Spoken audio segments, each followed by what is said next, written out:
Ganesh studio presents.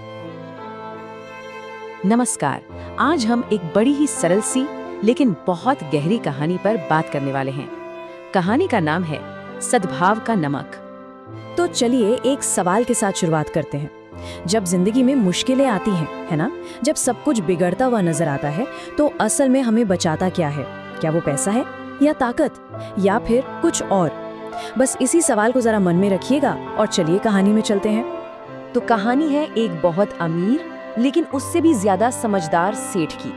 अब होता यूं है कि एक दिन उनके घर पर खुद देवी लक्ष्मी प्रकट होती हैं, लेकिन वो अपने साथ एक अच्छी खबर लेकर नहीं आई थी।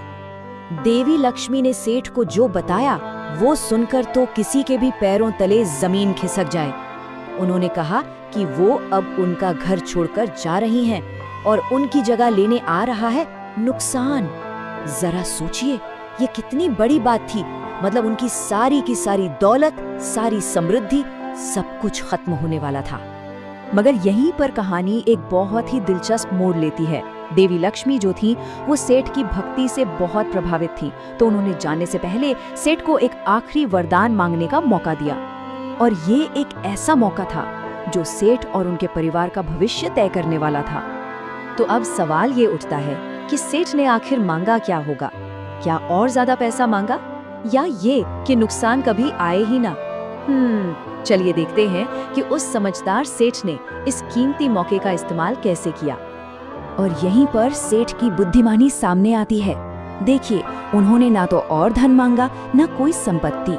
उन्होंने वो चीज मांगी जो दुनिया के किसी भी पैसे से नहीं खरीदी जा सकती। उन्होंने कहा, बस मेरे परिवार में हमेशा सुख और शांति बनी रहे। वो ये बात अच्छी तरह जानते थे कि असली दौलत तिजोरियों में बंद नहीं होती, वो तो परिवार की एकता और प्यार में होती है। सेठ का ये जवाब सुनकर देवी लक्ष्मी बहुत खुश हुई। उन्होंने मुस्कुराकर कहा, तथास्तु, और वरदान देकर चली गईं। लेकिन अब सेठ और उनके परिवार के सामने उनकी जिंदगी की सबसे बड़ी परीक्षा आने वाली थी। तो जैसा तय था, नुकसान ने घर में दस्तक दे दी, पर उसने अपना असर कैसे दिखाया? किसी बड़ी चोरी से या व्यापार में घाटे से? नहीं, बिल्कुल नहीं। उसने अपना खेल दिखाया रसोई की एक बहुत ही मामूली सी चीज से, नमक से।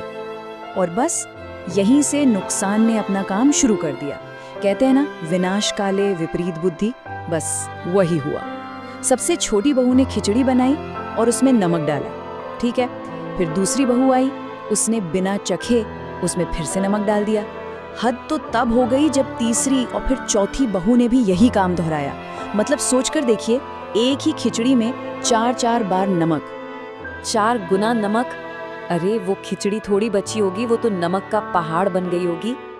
असल में ये नुकसान की चाल थी, परिवार में फूट डालने का एक सीधा साधा तरीका कि एक छोटी सी बात को पकड़कर घर में एक बड़ा झगड़ा खड़ा कर दिया जाए। तो क्या लगता है, क्या नुकसान अपनी इस चाल में कामयाब हो पाया? क्या उस नमक से भरी खिचड़ी ने घर में महाभारत करवा दी?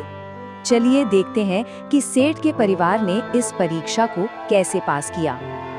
अब रात के खाने का समय हुआ। सबसे पहले सेठ जी बैठे। उन्होंने जैसे ही पहला निवाला मुंह में डाला, वो सब समझ गए। एक पल में उन्हें याद आ गया कि लक्ष्मी जी की बात सच हो चुकी है। नुकसान घर में आ चुका है और उसने अपना काम भी शुरू कर दिया है। और बस यहीं पर उस वरदान का असर दिखा। सेठ ने एक शब्द नहीं कहा, न गुस्सा न कोई शिकायत। वो चुपचाप अपना खाना खाकर उठ गए। फिर जब उनके बेटों की बारी आई तो उन्होंने देखा कि पिताजी चुप है, तो वो भी चुपचाप खाकर उठ गए।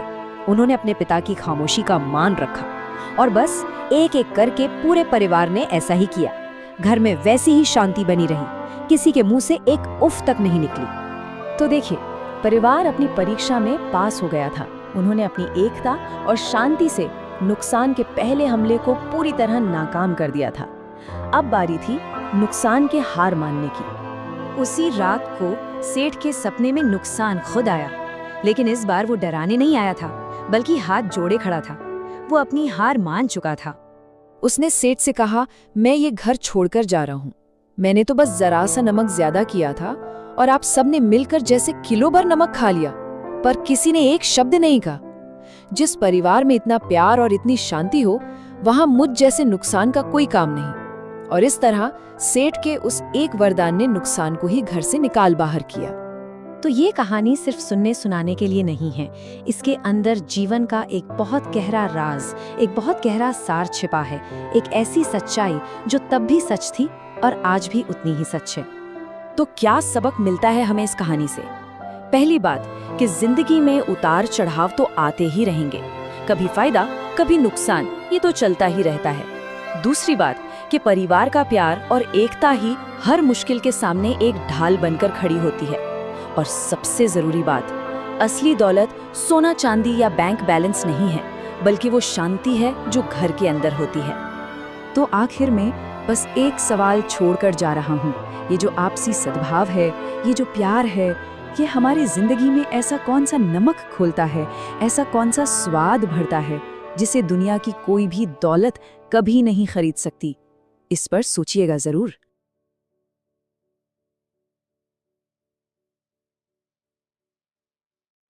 लाइक, शेयर और सब्सक्राइब करें।